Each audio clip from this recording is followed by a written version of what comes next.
आपके ख्याल में पाकिस्तान तहरीक इंसाफ ने जो एहतजाज का ऐलान कर दिया है, अब उसमें वक्त तो कम रह गया, लेकिन जो उनके मुतालबात हैं इसके लिए पाकिस्तान पीपल्स पार्टी बहुत वाज़ेह मौक़िफ़ रखती है कि हर जमात के पास एहतजाज का हक़ होना चाहिए।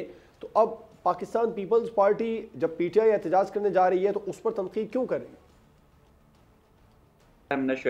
बिस्मिल्लाहिर्रहमानिर्रहीम। देखें, बिल्कुल तनकीद हम नहीं कर रहे, एहतजाज उनका हक़ है और हम हमेशा इस चीज़ पे यकीन करते हैं कि डेमोक्रेटिकली कोई अपना हक़ जो है उसको एक्सरसाइज करे तो हम उसके फेवर में हैं और हम उसके हामी हैं।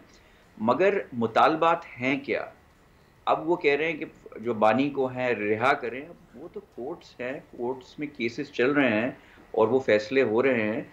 तो वो जैसे ही, और काफ़ी केसेस इनके फेवर में भी गए हैं, जैसे आपने देखा भी माजी में, तो वो उस तरीके से होगा ना। या तो ये डिसाइड कर लें, कहते थे NRO नहीं चाहिए, NRO नहीं देंगे, NRO नहीं मांग रहे। अब अली ये राशिद चार साहब, मुतालबात में जो चीदा निकात हैं वो ये सामने आए कि एक तो चोरी शुदा मैंडेट हो गया, फिर 26वीं तरमीम का मामला हो गया। ये दो अहम तरीन पॉइंट्स हैं जिनको लेकर वो कह रहे हैं। और तीसरी बात ये हुई कि जो कारकुनान असीर हैं उनकी रिहाई के हवाले से 26, मैं आपको 26 अमेंडमेंट से स्टार्ट करता हूँ। 26 अमेंडमेंट जो हुई कॉन्स्टिट्यूशनल, वो तो सबको ऑन बोर्ड लेके की गई। मुशावरत के अमल में PTI हमारे साथ शामिल थी, हर मीटिंग में मौजूद थी। यहाँ तक कि जब पार्लियामेंट में ये टेबल किया गया, PTI ने कहा कि ये ड्राफ्ट जो है बिल्कुल सही है, मगर असूली मौक़िफ़ हम इस पे वोट नहीं दे सकते, मगर हमें कोई एतराज़ नहीं है। अब जो अमेंडमेंट पास हो रही है बिल्कुल सही है, ऑन रिकॉर्ड हैं वो ये कहते हुए। तो उनसे उस चीज़ से क्या इनको इशू है? I don't understand. दूसरी चीज़ पे आप आ जाएं। आपने क्या कहा था? सॉरी, दूसरी क्या चीज़ थी? दूसरा ये मामला था चोरी शुदा मैंडेट, जिस पर बहुत ज़्यादा इलेक्शन के बाद से ही बात कर रहे हैं। देखें, इस पे मैं आता हूँ। पूरे पार्लियामेंट में, नेशनल असेंबली आप उठा लें, जो पार्टी सबसे ज़्यादा अक्सरियत सीटें लेके जीती हुई है वो है PTI। अगर उनकी सीटें, मुझे ये बताएं, ये फॉर्म 45, फॉर्म 47 की बात करते हैं, तो ये क्या, इनकी मंतक मुझे समझ नहीं आती कि जहां से वो जीते हैं, जो मेजॉरिटी सीट्स हैं पूरे पाकिस्तान से, सबसे ज्यादा अक्सरियत जिस पार्टी की PTI, वहां फॉर्म 45, 47 बिल्कुल सही है। जहां चंद जगहों से बाकी पार्टीज जीती हुई हैं जो PTI से कम है, वहां फॉर्म 47 के MNAs हैं। तो ये इट्स नॉट लॉजिकल। ये बात वो भी कोर्ट्स में है, इनके इलेक्शन ट्रिब्यूनल्स में केसेस हैं, हाई कोर्ट्स में, बाकी सब जगह केसेस इनके चल रहे हैं। ये जो मैंडेट की बात पाकिस्तान तहरीक इंसाफ कर रही है कि उनका मैंडेट चोरी हुआ, दूसरा ये कि 26वीं तरमीम की वापसी पर, इन नुकात पर क्या हुकूमत से बात नहीं हो सकती? पाकिस्तान पीपल्स पार्टी साइलेंस का किरदार अदा नहीं कर सकती?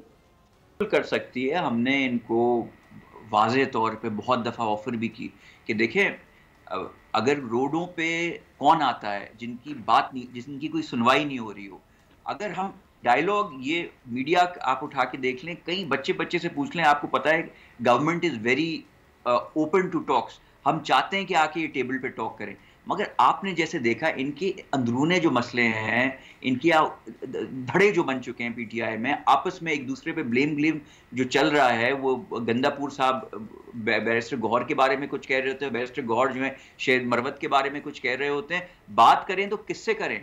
आप बता दें कि ये बंदे हैं जो खान साहब के नुमाइंदे हैं, और इनसे आप जो बात करेंगे वो पार्टी का फैसला होगा।